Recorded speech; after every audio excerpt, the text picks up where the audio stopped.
Meghan Markle could see the end of her credibility, no, perhaps the end of her career in the US. After her lawsuit with Associated Newspapers over a letter she penned to her father begins to unravel, as it will end up in tear, a royal commentator claimed. Australian royal commentator, columnist and reporter Angela Mollard appeared on Sunrise to share the latest events surrounding Meghan Markle's legal case against Associated Newspapers. An 11th-hour intervention, an admission of forgetfulness, and an apology to the court. The potentially explosive developments in the Duchess of Sussex's privacy case against the Mail on Sunday offered much drama this week. And it may be far from over. Associated Newspapers Limited, ANL, wants the Court of Appeal to overturn a judge's ruling that the Mail on Sunday and Mail Online breached the Duchess's privacy in publishing extracts of her letter to her estranged father Thomas Markle, 77, and for the issues to go to trial.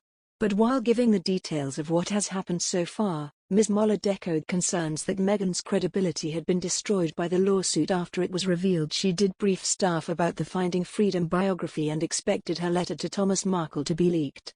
Ms. Mollard concluded by saying the Duchess of Sussex's ratings were likely low because of the revelations, as it goes against what was made public. Speaking on Sunrise, the panel discussed Meghan's latest battle with Associated Newspapers and its appeal process. The presenters remarked a lot of dirty laundry was being aired, with Ms. Mollard invited to give the lowdown on events. She told the program, "Look, I think that there's a massive twist. I mean, some commentators are saying that this is really the end of Meghan's credibility." Radio presenter Christo Forfers appeared on Jeremy Vine on 5 and argued the Sussexes are allegedly losing their credibility day after day. He suggested because Meghan forgot about briefing her staff about Finding Freedom, her allegations during the Oprah Winfrey interview must also be questioned.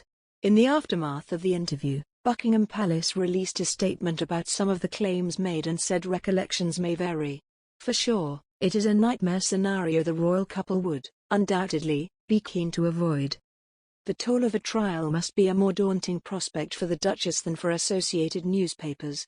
A public trial for the Duchess would mean she, and possibly Prince Harry, would almost certainly have to give evidence and be cross-examined on aspects of her private life, as would her father and friends, said Persephone Bridgman Baker, a senior associate at leading law firm Carter Ruck.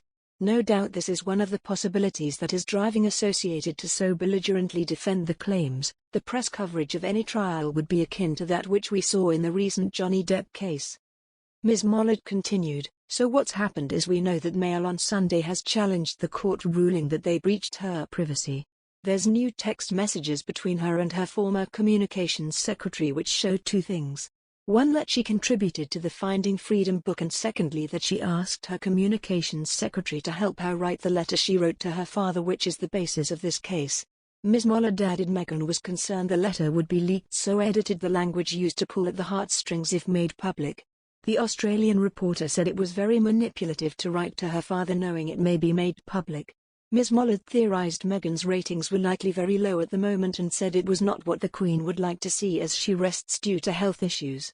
Women's rights activist Dr. Shola Mosshogbar-Mimu defended Meghan and said it made zero difference to the privacy claim that she won. Writing in The Independent, she said, "The question in the latest faux outrage about Meghan is not whether she loses credibility for not informing the High Court that her former CARMS secretary, Jason Knauf, provided some information for the unauthorized biography, Finding Freedom, to authors Omid Scobie and Carolyn Durand, with her knowledge. No, the only question is whether this would have made a difference to the outcome of the privacy claim she won against Associated Newspapers Limited, publisher of the Mail on Sunday.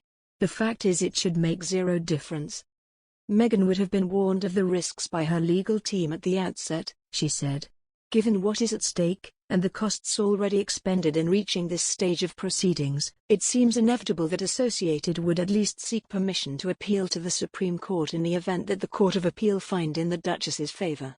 Meghan won her privacy case in February when Lord Justice Warby ruled in the High Court that ANL's publication was unlawful in a summary judgment, which avoided the need for trial, based on the grounds the publisher had no real prospect of success.